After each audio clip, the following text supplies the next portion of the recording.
The new submarine cable that will improve internet connectivity on the island was delivered this Sunday. The inauguration event was attended by President Iván Duque. In a public-private partnership with the company Claro, the new submarine cable AMX-1 was inaugurated to guarantee the fiber optic connection in San Andres. The work has an investment of $15 million and an extension of 727 kilometers, which seeks to benefit more than 60,000 inhabitants of the island. This is a cable that, once reactivated, will allow for greater connectivity and higher quality in the provision of the service. We are accompanying the private sector that has invested in this submarine cable, which will undoubtedly become a great potential for connectivity in the archipelago. The cable, of which San Andres was connected, in an extension of the general submarine cable system, in which were invested in 2013 $500 million and has a length of 17,500 kilometers. That system provides high-speed communication links between the United States, Florida, Puerto Rico, Jamaica, Colombia, and other countries. With the connection, San Andres will have 270% more mobile internet speed, access to a broadband network coverage with 4G and 4.5G technologies. The president of Claro Colombia, Carlos Centeno, indicates that in the coming months will seek offers on the island internet service home. This benefit is going to be felt, and it is already being felt directly in the cell phones. The speeds they already have today will be multiplied by 3. In each of the antennas, we have 12 antennas here and 4 in Old Providence. That is what is going to happen soon. We are going to start wiring the support of the authorities. We are going to wire the houses so that they can have fiber optic internet directly to their homes. Competitive prices at the same rates and offers and promotion and everything as we have on the mainland, of that has to no doubt to be. Centeno, president of Claro Colombia, stated that it is expected that by April 2022, the company will be able to start providing home internet service with a fiber optic connection that will guarantee faster, safer, and more stable connection internet with the rest of the world.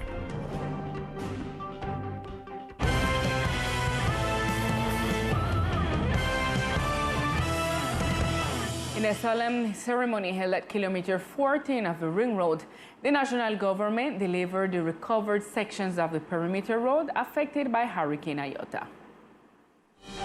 The head of state, Iván Duque, and the Minister of Transportation, Ángela María Orozco, delivered this Sunday the construction work of the department's Ring Road, which had to be intervened by Envias due to the damage caused in the area by the Hurricane Iota. Today we are delivering the complete restoration of the 70 critical points that were left after Hurricane Iota, and we also intervened the entire Providence Ring Road, which was fully restored. Here we are talking about an investment of more than 40,000 million pesos by Envias in the 2 ring roads. In addition, it's important to mention that on the occasion of the coastal erosion event that occurred in the month of September, we have not only intervened with the solution of the bagged concrete, but already on Wednesday a contract was awarded an investment of 20,000 million additional pesos to recover that which had nothing to do with Hurricane Iota, but was a case of coastal erosion that happens periodically on this island. The president emphasized that this work is one more promise fulfilled by his administration. He also proposed to build a bike path to complete the Ring Road, raise security levels in the area with the use of cameras, and invite a local government, Everett Hawkins, to establish projects that help to turn San Andres into a Caribbean island with carbon neutrality. And with a walk along the 20 de Julio Avenue from the Radical Change headquarters to the registry office, the registration of the candidates of this party took place. With a walk along the 20 de Julio Avenue from the Cambio Radical headquarters to the registry office, the registration of candidates for the party took place. Jorge Mendez, current representative to the Congress, Dr. Katia Outen, and Sergio Huffington for the island of Old Providence, who were accompanied by about 100 supporters with drums and cymbals offering their support, were registered for the Cambio Radical party. In front of the camera of Teleislas News, the candidates expressed their expectation for the community. I am fully convinced convinced that having been a woman of process, a woman who has risen with work, a woman who sees the need for us to work together to see our department pull through, that is a commitment that we all have.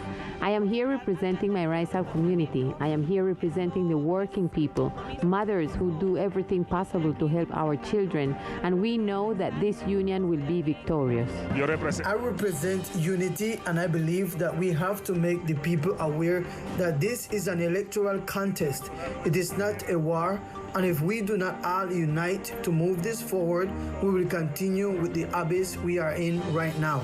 For his part, the representative to the chamber, Jorge Mendez, said that the objective of his candidacy is to continue the work in favor of the Rizal community and gave a small analysis of what has been done from the Congress. The numerous interventions that we have had in the different projects to correct and withdraw some articles that could be harmful for the archipelago, showing an overview of what we have achieved, and soon we will have the summary compacted and also the efforts that we have advanced before the national government. This will continue not only in the legislative branch but also in the national government and the different entities that allow opportunities and improvements in the quality of life of the inhabitants of the department. The representative to the chamber emphasized that around 400 propositions have been presented before the Congress of the Republic during this year of management. In other news, the Health Brigade for the entire community of Archipelago was held at the Brooks Hill School that ended yesterday. During December 10th, 11th, and 12th, entities led by the Copservir Foundation were present at the Brooks Hill Educational Institution Primary School with a big health brigade where they were able to benefit 1,120 people of all ages, especially the Rizal people.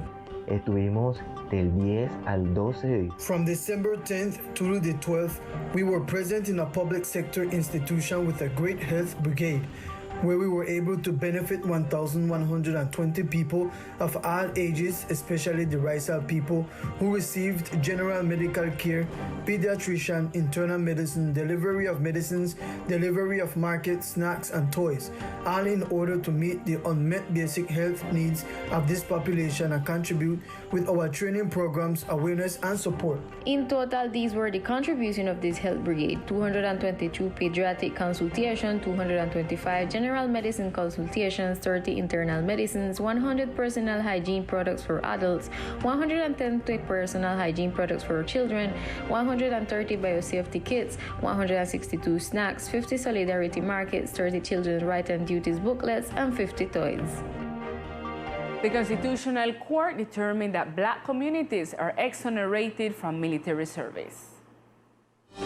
In recent days, the full chamber of the Constitutional Court ruled that the members of the Black, Afro-Colombian, Rizal, and Palenquero communities of legal age who prove their social and economic integrity are exempted from compulsory military service. The ruling was made after studying a lawsuit claiming that the Congress incurred in a legislative omission by not including members of the Black, Afro-descendant, Rizal, and Palenquero communities among those who are excluded from the service, as well as from paying the military compensation fee. The court agreed with the plaintiffs and pointed out that the principle of equality was violated to the detriment of the communities in the law, since an exemption was given to the members of the indigenous communities in order to defend the existence and identity of the ethnic minorities and to protect the cultural diversity of the nation, but it did not include, without any justification, the black communities.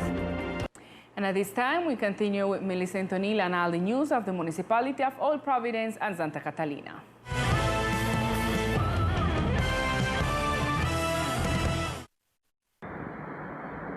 Good evening to all our viewers. This is the most relevant information from Old Providence and Catalina.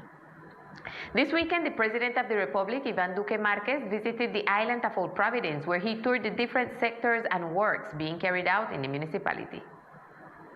This week, the President of the Republic visited the municipality to inspect the reconstruction works.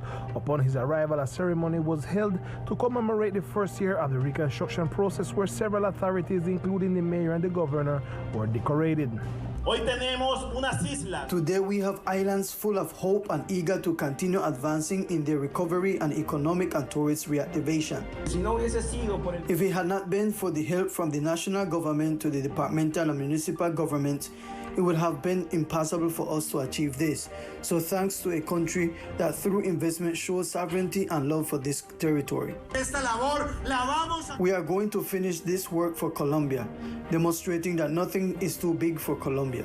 During the tour, the president visited one of the new galvanized steel houses, one of the reconstructed inns, as well as some of the shelters. The president emphasized that the plan is that the reconstruction will be finished in March and the opening to tourism be during Holy Week. We visited several of the shelters equipped for a very important number of citizens, but also the houses that have been built in steel are also sheltered. And this allows us to have a great certification of houses that are able to face any eventuality that may arise in the coming years in terms of hurricanes. We are also seeing important progress in the inns, and the idea of Dr. Irvin from Frontier is that by March we can have more than 90% of these inns ready. As for the hospital, the president confirmed that temporarily it will be moved to the spa. A spa that has a very good infrastructure which has belonged to Frontier for a long time and has a very good layout. We can have that modular cycle there. The field hospital is also still operating, and the schedule allows us to say that by July the Providence hospital should be finished. The idea is not to return with the services we had before, but to have better services and new services as well. A visit was made to the dam where it was announced that the dredging will be completed in approximately 3 weeks, and the dredging of the Bowden Dam will soon begin. The terminal for the airport is in construction. The new airport, this is also a feeling that the community has, is that we are going to change the name of El Embrujo Airport and we are going to call it Divina Providencia, a little bit alluding to the resilience of this community and the rebirth of the island after its experience with that terrible tragedy. But it will be for them the possibility of a rebirth with new infrastructure and new capacities. Finally, the president emphasized that his commitment is that the island will be totally rebuilt. And for 2 days, the Red Cross held a workshop on the agroecological production of native hens in order to make technical use of this traditional resource. Providence natives once again recognized the potential of the Creole hen through a course by the Red Cross for the establishment of agroecological hen production systems focused on their foods. First, to recognize the potential of Creole hens here in the island, because we have found that they are part of the traditional systems, and in addition to that, we are handling a topic which is the technical and sanitary management of Creole hen production under an agroecological approach. The generation of balanced feed while taking advantage of local resources is a strong point of this course. To provide technical elements that allow them to produce feed, a balanced feed, that they can evaluate and identify the potential of this feed, that we are making it thinking about chickens, but that it will be useful for pigs, fish, and other animal species. In a way, it is a contribution to capacity building so that local people can generate food without depending on external market. The agroecological feed for the hens also guarantees high-quality food for islanders. It will ensure food for the islands, eggs and meat from Creole hens, but at the same time it is a system that can generate income for the families that participate in these processes. Thanks to the management of the Red Cross and private enterprises, we will have access to machinery necessary for the processing of concentrated feed. The workshop brought together agricultural producers associated with Agro Providencia. This is all the information we have for tonight for this section of Full Providence and Catalina. You guys can continue in San Andres with more Teleislas news. Good night. Thank you, Millie. And after we knew about the Providence news, let's continue with all the cultural events in the archipelago.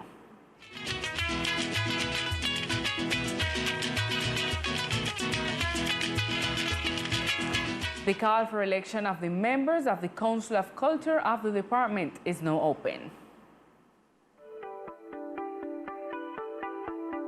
The departmental government through the Secretariat of Culture invites the Cultural Sector Guild of the department to participate in the elections of the new Departmental Council of the Culture of the Archipelago Department for the 2021-2023 period. This is to be held on December 15 or 2021 at 9 a.m. in the facilities of the Tamarind Tree House of Culture on the Hill. La gobernación del archipiélago de San Andrés, Providence y Santa Catalina, por intermedio de la Secretaría de Cultura, se permite convocar al gremio. The government of San Andres, through the Secretariat of Culture, is pleased to invite the Guild of the Cultural Sector of the department to participate in the elections of the new Departmental Council of Culture, which will be held this December 15 at 9 o'clock in the Cultural Center. If you're part of the sectors of the Raizal or Black community or artistic sector, or if you are part of an association, you can apply to this council. Likewise, the departmental government will announce the nomination process. The members of the sectors from among the Raizal people, the artistic and cultural sector, the cultural NGO sector, and the sector of the cultural associations of the physically, mentally, and sincerely handicapped must submit on the day of the elections a photocopy of their citizenship card and ochre. These may be submitted by a natural person, the legal representative of a legal person, and who will attach a certificate of designation and representation by himself or herself, delivering in writing and in a sealed envelope on December 15, in the election day of the Secretariat of Culture of the Archipelago.